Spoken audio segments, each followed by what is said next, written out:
Narito pong muli si Nurse Dodong at nagsasabing magandang araw po sa inyong lahat.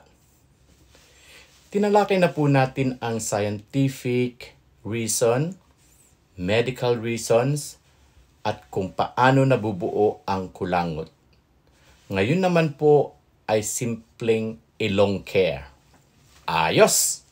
Ito ang simple ilong care routine na pwedeng gawin araw-araw para mapanatiling malinis, hindi tuyo at hindi barado ang ilong at syempre para po mabawas-bawasan ang kulangot build-up lalo na po kung sa isang butas lang. Sa umaga po, una, banlawin ang ilong gamit ang saline spray o saline rinse. Gumamit po tayo ng saline spray, halimbawa po ng Sterimar, Ocean Spray o homemade.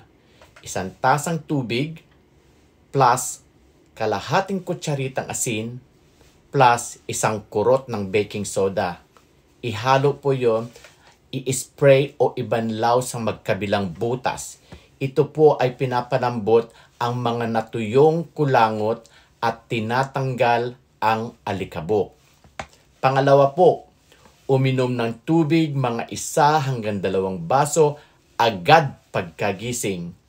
Ito po ay nakatutulong ito para di matuyo ang mucous membrane. Pangatlo po, iwasan muna ang matapang na pabango, spray o usok dahil ito po ay nakakairita sa lining ng ilong at nakadaragdag ng mucus production. Sa kalagitnaan naman po ng araw, kung nasa aircon o maalikabok na lugar, spray ulit ng saline 1 hanggang 2 beses. Magpahinga po tayo o lumabas sandali at langhapin ang sariwang hangin. Huwag pong dudukutin ang ilong.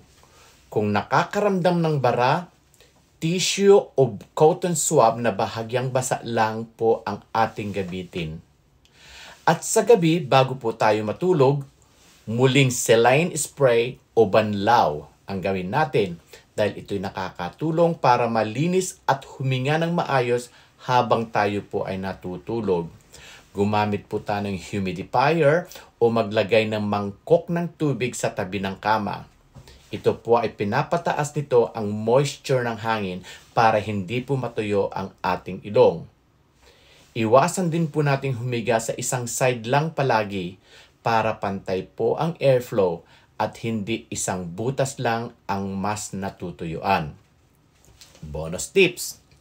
Kapag may dugo, madalas na barado sa isang side ng inyong ilong, magpatingin po sa ENT. Iwasan ang sobrang pagpapahid ng tissue o matigas na pagdukot, nakakairita at nagdudulot po ito ng sugat. Mas maganda kung tayo po ay may kaalaman. Kung may gusto po kayong pag-usapan, comment, like, follow lang po at i-share po natin ito. At pakitangkilikin na rin po natin ang aking YouTube channel at TikTok account, Nurse Dodong.